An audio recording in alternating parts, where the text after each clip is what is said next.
Hello, Rockstar Inner Circle members.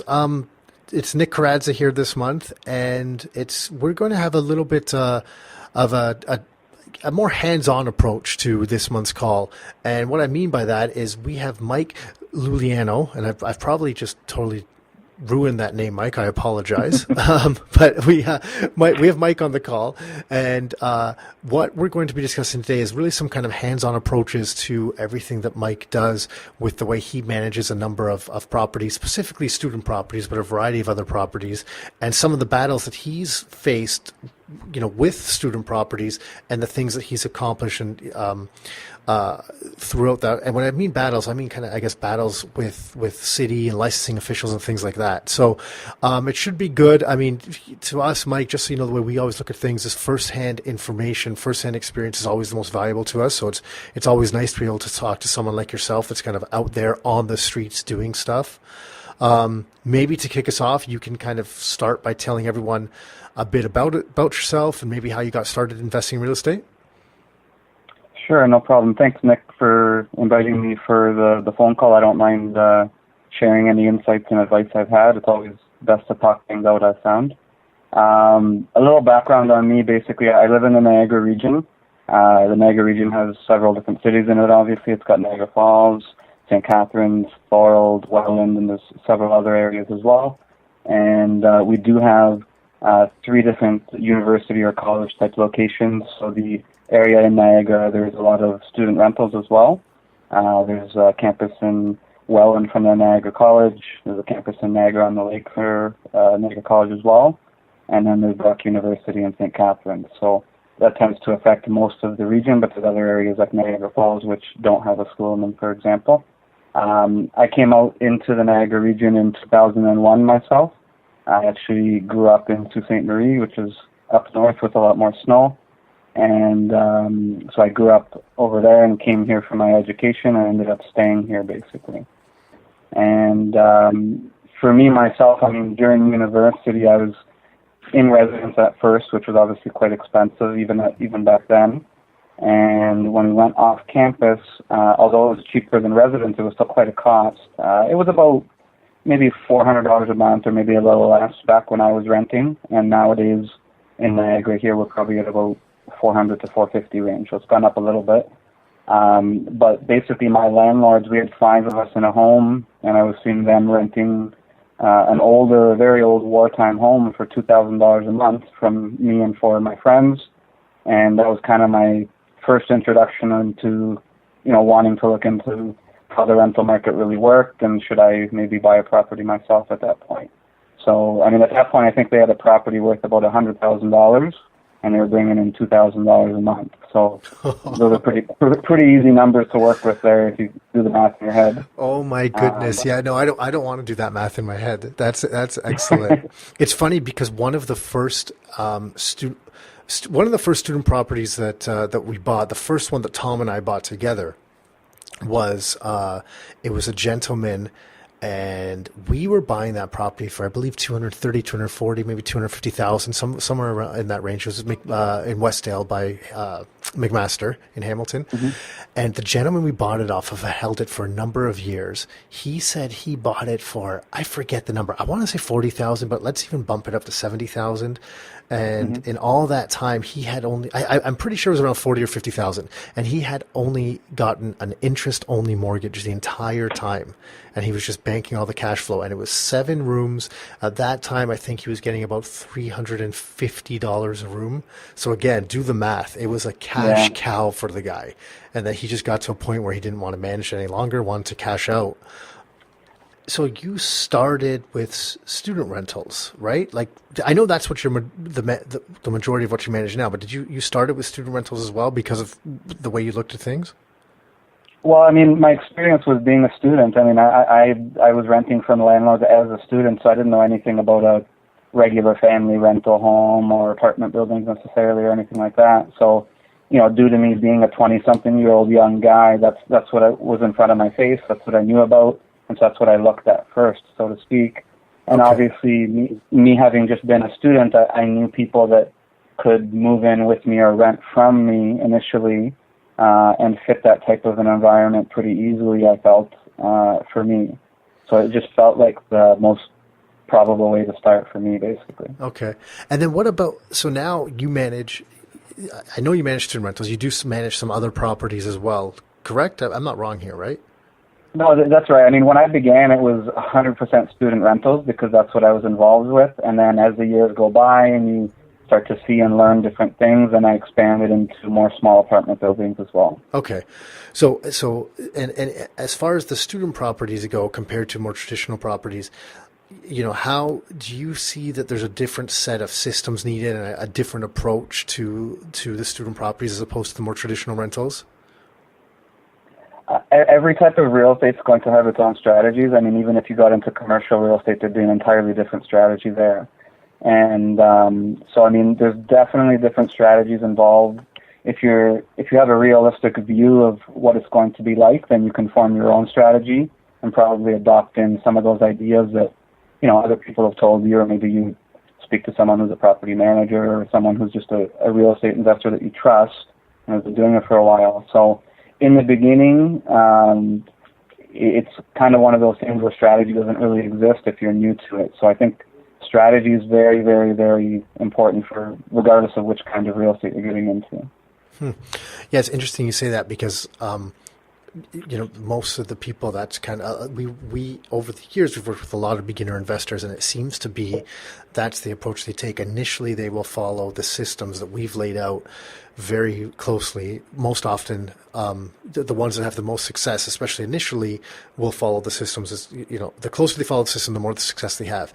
And then as they have that experience of their own, then they start tweaking little things here and there that work best for them to come up with their own system that they like. Just like you say, and it's exactly the same process I went through. It seems like it's stick with what works first and then kind of reinvent the wheel afterwards instead of reinventing the wheel right from the get-go. At one point, you had a bit of a battle over, like with the city, over student properties, and I mean, a lot of people, they get, as soon as the city gets involved, they get a notice, they either freeze or they're terrified, they don't know the next steps to take.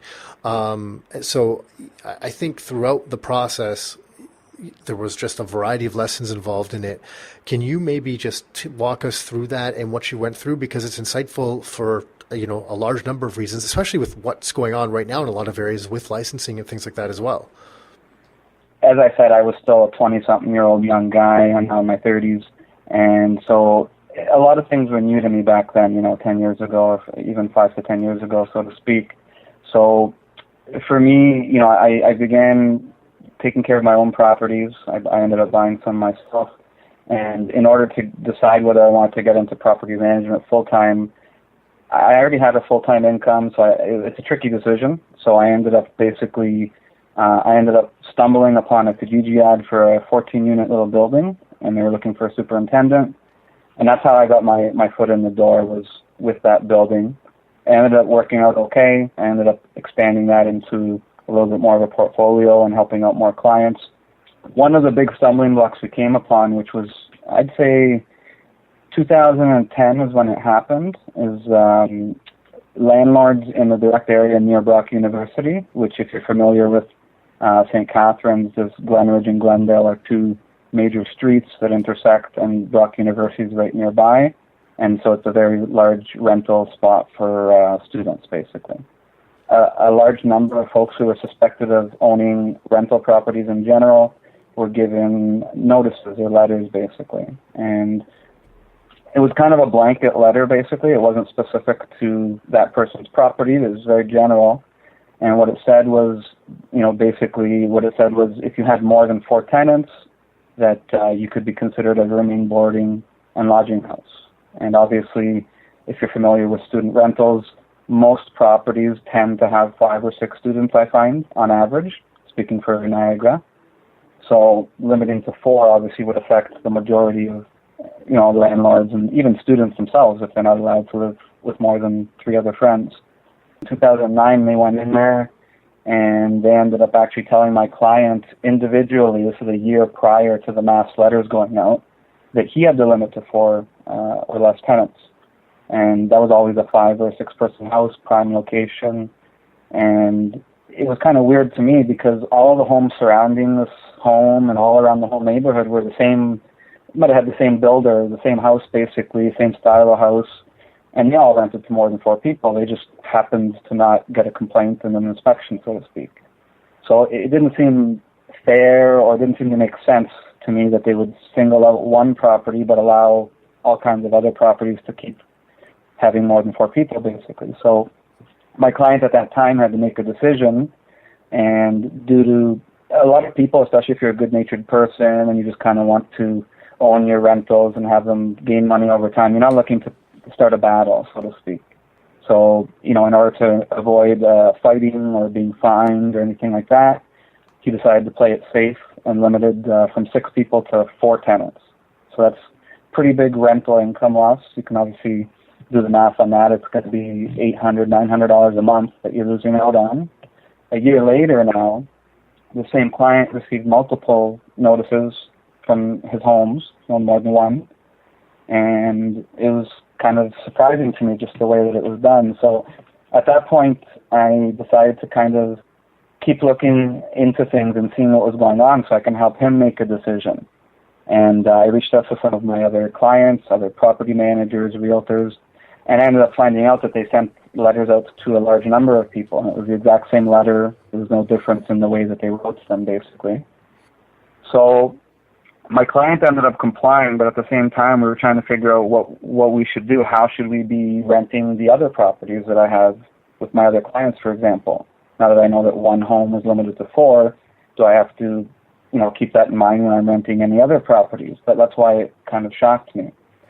So I ended up basically reaching out to these other clients and property managers, and we organized a meeting to discuss it, because obviously it was an important issue and people would potentially have to be inspected and maybe have 30 days to act on something. The way the notice was written was that basically you were to call in and book an inspection. And I guess for everyone, that's going to listen to this, I mean, the impact is huge, because if you have 6 rooms and you're down to 4, you've just knocked off a third of your income on the property. And I mean, often even it's not just the income. If you're selling the property, often student properties they're like quasi mini apartment buildings the way they're valued, because although they're residential homes, they will, if you sell them to a family, they'll sell for whatever residential homes are selling for in the area. But if you sell them to an investor, the value of that property is going to be tied in some way, shape, or form to the income that it generates. Not exactly how an apartment building would work, not to that level, because of it's still a residential property in that area, but to a certain level it does. And I mean so you're not only losing cash flow, you're losing equity in the property as well. So it's a pretty big impact. So how did it, so then like to kind of skip forward a little bit, how did it, what were the next steps? How did it kind of end up with the whole process here? Some people reached out, and then how did things go? Well, basically, I mean, from that point on, it was either try to, go on your own or try to figure out something else with other people. So we began organizing meetings first with people that I knew in a close network of about 20 people. And, we ended up realizing that basically if we wanted to try and figure out what the right answer was here, we might have to look at legal actions. So I first ended up speaking to the mayor, then I spoke to fire and city officials, offered to help them and, tried to figure out what was going on. But that didn't work, and I ended up actually speaking to my cousin, who I said is an investor out of London, and just through talking about this with him, he told me that a similar thing happened in London, and ended up getting the lawyer name, the contact from him, basically, to be able to look into things further. Once we spoke to the lawyer, it became more clear, because he had his own opinion separate from anything to do with Niagara, and he just felt that it was something that simply they shouldn't be trying to limit in the number of tenants, basically, and that it wasn't, in his mind, a lawful thing. And it took a long time. I mean, it's probably over the course of a year between getting the notices, talking to people, finding a lawyer, waiting for court, and all of that. Luckily, we ended up actually coming out with a victory in that court case. So basically, they decided that if you had more than 4 occupants, you weren't necessarily a rooming, boarding, and lodging house, which is what we were being told we were in the notices. And a rooming, boarding, and lodging house, I mean, there's probably different designations for it, but it basically represents more of an apartment style or a rooming house type building. and that's not really what we were doing. There was a group of connected individuals that chose to live together and rented the whole property together. So we were labeled a dwelling unit, and I can only assume that that's been applied in other municipalities since that court case was a precedent. And so there's two things that just jump to mind to me is that a lot of people, when they hear from the government, they just assume that is immediately fact, and there's nothing that can be done. Whereas this example is just another example. Like we've been exposed to many, fortunately, that you always have options, and depending on who you speak with at the city or what other contacts you have, or like you said, you reached out to, it was the relative in London that gave you some insight, so depending on the different angles you get, there's always options and more information. It's one of the reasons that Tom and I always look for an information advantage in anything that we do. So we're always whenever we're in that type of situation, we try to gather as much information on it as possible so that we're making decisions based on like an educated position instead of a reactive position from one form letter we may have received from the city or anyone else. Exactly. And it's so, it's always so important, especially as an investor, to get all the answers from everyone. There was a second big lesson that's totally slipped my mind that will come back. That was... It was about the leases, because we see the same thing, like you said, whether it's from that court case, which I believe it was, or from anything else that has spread into other areas, that from when managing student properties, the way the property is set up and the lease as well, having them on a single lease so that they're like a one family unit sharing the dwelling, it gives you many more beneficial options as the landlord, as opposed to operating an actual rooming house and having 5, 6, 7 or more different leases, per room in the house, because there's all sorts of different bylaws and things you have to follow in that case. So doing it that way, which you guys went through, has been, we just kind of accidentally fell into that, and then we realized the benefit of the way we were doing it afterwards.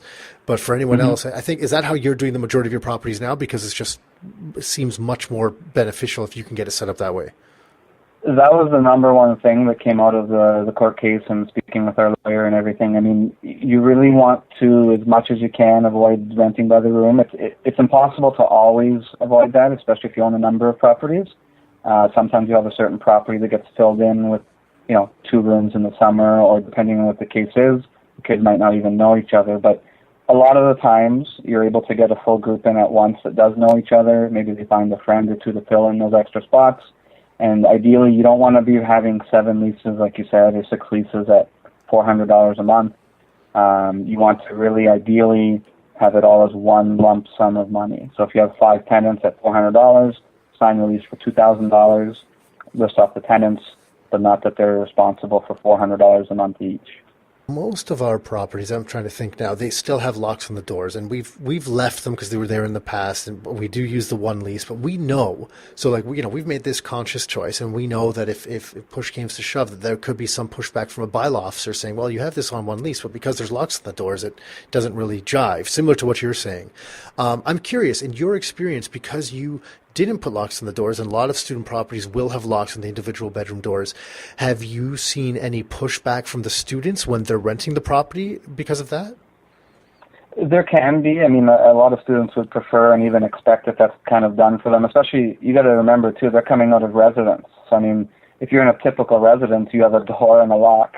I mean, you go into your own personal space, and then that's your own space. So they're coming from that type of an environment with that expectation a lot of times. But at the same time, I just typically remind them that we just don't provide the locks. If they'd like to put one on themselves, they can. They have to give me a backup key. But at the end of the day, that's not really a selling point, in my opinion. If they really like the location, if you have a nice property, that's not going to be a make or break, in my opinion. Yeah. Yeah, interesting. Yeah. Okay. And then outside of the lease, which is a big one because we've seen people do that as well with multiple leases, what other kind of common mistakes do you see investors make when managing their student properties? Well, I mean, that's kind of a wide question. I guess it depends on the investor. If someone's just starting out and buying their first property at age 20-something, as opposed to someone maybe who's a bit more experienced, I'd say basically if you're talking about someone who's starting out especially, they lack strategy a lot of the time. I mean, it's hard not to. If it's new to you, obviously, it's hard to have strategy in place. The only way you're going to get that is, like I said earlier, by speaking to someone who you know that's been in the industry for a while, like yourself or my cousin or me or whomever it is. Without a strategy, you're kind of guessing, basically. You know, there's different idiosyncrasies with student rentals compared to even apartment buildings, for example. If you have a regular apartment building with 12 units in it, for example, you can have someone give you 60 days notice that they're leaving, and regardless of whether it's, you know, January 1st or May 1st or September 1st, you're basically able to lease your property out without issue if it's just a regular apartment like that. If you have a student rental house that's specific to students, it's a little different. If you have people in your home giving you notice and you have a group of 6 kids in there, for example, you now have to look for a group to replace them, and it's more time sensitive. Students, obviously, they really aren't even here in the summertime a lot of the times, unless they have a reason to be, but most of them will go home. And they typically start looking for their properties right after Christmas, you know, even right before Christmas. And so it's part of the leasing strategy that goes with student rentals, for example. If you don't know that, if you're waiting until March or April to even start thinking about that, you're going to be left behind. You're going to have more experienced people that are leasing their properties out in December, January, February, and March, and they're already done their leasing possibly, and you might just be starting. So that's one glaring example. Yeah, you're right, and it's slightly different in different areas from what we've seen, depending on the school in the area. But every school has some sort of timelines like that they fall into place, and it's super important to, like you mentioned, to know what that is, because you can still fill your property, but if you're filling a property with 6 rooms, you might be filling it with, people that don't know one another, or a couple groups of 2, or whatever the case may be. And from our experience, at least, when you, not just for filling and getting them on one lease, but for managing the property as a whole, when it's a group of people that know one another, it's just been substantially easier, because they just deal with any issues amongst themselves, because they're all friends, they know one another. So that's a big one. And I know, I think you were even being generous saying January, February, March, because there's a lot of places where if you don't have it, if you're not on it in January, you're really reducing your pool of potential tenants for your property, right? I agree with that. I was just trying to give a general span, but Yeah. January, that's your hot spot. January. February is still pretty good too. March, it fizzles away, and you start to see more 1s and 2s coming to you, as opposed to groups of 5 or 6 maybe. And then what about any specific systems or strategies that you've put in place that maybe you've been surprised by? We've done things like, we put like a binder together that we used to call the Bible, or we got that from a friend, and we used to put all the information in there of who to call for different things.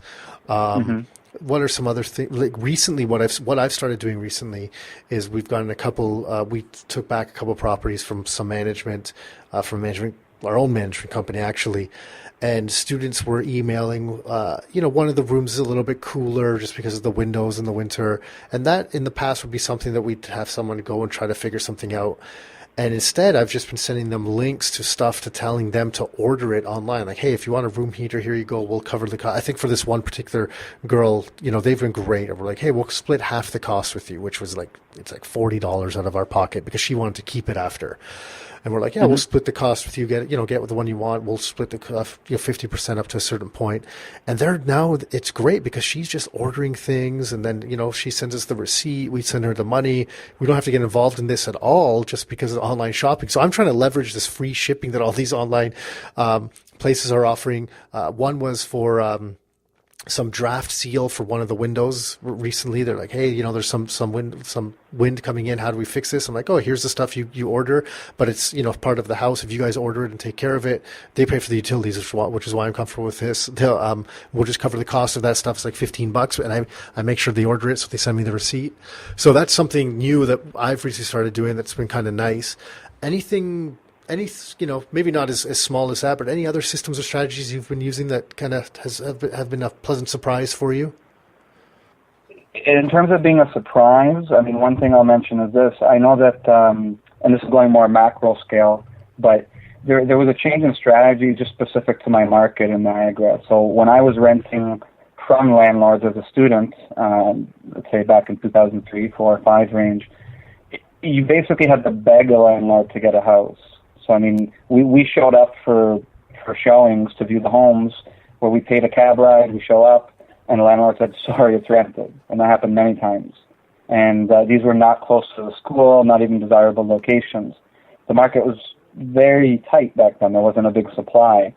So, I mean, I found that I was surprised at how people didn't catch on to that consciously. I guess people were just investing and getting very easy money, so to speak. Big cash flow. You can have a lineup of 10 different people to rent your home.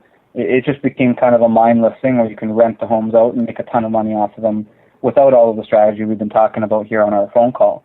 That changed after 2008, and we all know what happened at that point with the U.S. economy, and it kind of affected everyone for about 6 months or a year there.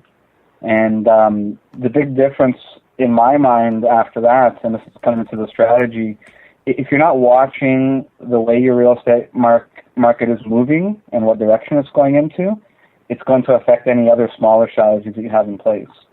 So after 2008, I began noticing that the interest rates were coming down. I think we were at 5 or 6% or more prior to the 2008 events. And then we ended up declining below 5%, which now we're down to 3% or less. And what I noticed was that basically people were buying up properties in Niagara more rapidly even in 2007 or 2006, which were hot years for real estate. But people were buying even more so now, I found. Cheaper interest. If you look at just the fact that you can make a cash flow here as opposed to somewhere in Toronto where it might be very expensive, you might be relying more on equity in Toronto as opposed to cash flow. People were buying here now. Even parents of students began buying. If you didn't recognize that and you just kept with your same old strategy that it was easy money and you can rent out anything, your strategy would then fail. Now, that strategy would have worked before 2008, and it was a fine strategy. And so I find that a lot of people maybe are into the small things and the small strategies, but if you don't know the overall larger scale strategy, some of the other things you're doing might not matter. You know what? That's really common, and you use 2008 as an example. It's a really good one, and I think it might still happen sometimes. Probably not as much anymore. So you're right there, because people just got used to. Because when you have a good property, a student property in a good location, it's very, very easy to rent, and you can slowly, you can get away with that, and you don't do any work because you're like, oh, I got all this demand for the property. Oh, I'll do that job next year. I'll do that job next year. And then before you know it, all of a sudden your property is more dated and is a little bit run down. And then all of a sudden, you have a bunch of work to do. And something that we try to do to avoid that, because the cash flow keeps coming in, it's so easy to overlook it and just kind of keep sticking with it. So one thing that we try to force ourselves to do is we pick a project every year to update outside of regular maintenance, like something to update, something to improve. We pick a project, usually doesn't cost much, maybe some new flooring, like $2,000-3,000, that we update some stuff just to keep it. There's always something that's updated. So whenever we're showing the property, there's some bits that are a little bit older, but there's some bits that are always newer. So it always there's always that updated feel as opposed to letting everything kind of get older at the same time. It's interesting that you say that, because there's, like you said, there's a lot of people that weren't aware of that. And around that time, I think there's some people that just try to cash out of their properties at the same time as well, because they just said, hey, this is just too much. There's too much competition now. It doesn't work. Because that's what some people told us years ago, that there was way too much competition in, I'll use the McMaster area as another example. There's just too much competition here. You guys shouldn't invest here. We have multiple properties there, and we never have to go down to show the properties more than a single time to fill it. So there's definitely not too much competition for us. I definitely had many. I mean, I told a lot of my clients basically the same thing, and most of them didn't believe me. I was a pretty young guy at that time as well, so I mean, I understand that they had even been doing that longer than I had at one point. So for them, they knew that the strategy they had in place worked for maybe decades. So they weren't really wanting the change. But as the years passed on, as 2010, 2011 came about, you couldn't deny it anymore. And I began to have certain clients that would sell their properties. They didn't want to put money into it. That was never their goal. They just figured it was easy money, so to speak. Yeah, and they had good locations too, but just having a good location is only one piece of the puzzle. You can't rely on your location. Okay. So, hey, but that brings me to my next question, and just because we will be on a little bit of a time crunch, so to use that as a segue to the next one, from a management perspective, what are the top 3 things that someone should be looking for when investing in a student property? So, like, I agree with you, location's definitely, one, and to us, it's the closer to the school, the better, because students don't want to walk places. They like to be right there and roll out of bed and be in the classroom if they could. And I don't know if you agree with that type of location, and what would the other 2 be for you? Well, I mean, location. That's the obvious first rule of real estate, regardless of what type of real estate it is. But again, you don't want to be buying something that maybe a couple lived in their whole lives and sold with the same fixings it had in it 20 years ago. If you've got a 70s or 80s kitchen and a 70s bathroom, and you have all these shag carpet and things like that in there, you really need to take that into account before you buy the property and go in with the mindset that I'm going to change those things. It doesn't mean you have to renovate the whole house in some fancy, elaborate way. Well, I guess number 2 would be the condition, I guess, because you want to make sure it's desirable combined with the location. So those are your first 2 pieces. Okay. The third thing I'd say, you want to decide if you're looking for cash flow or equity or a little bit of both, when you're choosing what market you want to invest in. I have investors from Toronto or Hamilton that invest here. They also invest in other markets, and some of them do it even to diversify their portfolio for cash flow or equity gains. So if they own predominantly in Toronto, where they're mainly maybe making equity, if they've bought somewhat recently, they may want to pick up a couple of rentals in Niagara or Hamilton or other areas that might be more cash flow intensive. Just the last question I have for you really was, often new investors who maybe don't have firsthand experience with student properties, they're scared of investing in student housing just because they think the property is going to be destroyed, big parties, crazy stuff. I don't know about you, like for us, now I'm knocking on wood as I say this, but we've never had that issue. Like we've had some people have parties. I've shown up at the house one day after a party and there was like a screen was ripped on the window and some blinds. The students were apologizing. They ended up getting it all fixed like within the week. It was no problem. Like I don't expect them to not have a social life and not have people over. It's, I get that. And from the amount of vodka bottles and beer bottles on the porch that I see, I know there's a lot of drinking going on, but we've never had any like huge issues of like places being destroyed or lots of damage or really like any damage outside of like a $50 thing. Have you seen any of that? You've had more experience than I do with that. Have you seen any absolutely crazy stories in all the years you've been doing this with all the properties? Well, like you said, I've been looking over a number of properties for almost 10 years now, so I've got a decent amount of experience with it. I hear about those stories more so than I see them. I think they're pretty rare, and anything can happen, but I wouldn't start making the assumption that that's what's going. If you own a stock in the stock market could crash, but that doesn't really happen as a regular occurrence. I actually tend to agree with you completely. I think if you have a property that's a little bit run down, or you're not responsive to the students, or you're not respectful of them, because you treat them the way you should treat people just in general, I think you can create a really good win-win scenario where they respect you and they respect the property as well. But if you're not managing it or on top of it, like you mentioned, it can go downhill. If someone wanted to reach out to you for more information, just about anything, or maybe even specifically about what you do, maybe they have a property in the area that they wanted some feedback on from you, or wanted you to kind of look into taking care of for them, just, if someone's looking to reach out to you, what's the best way for them to do that?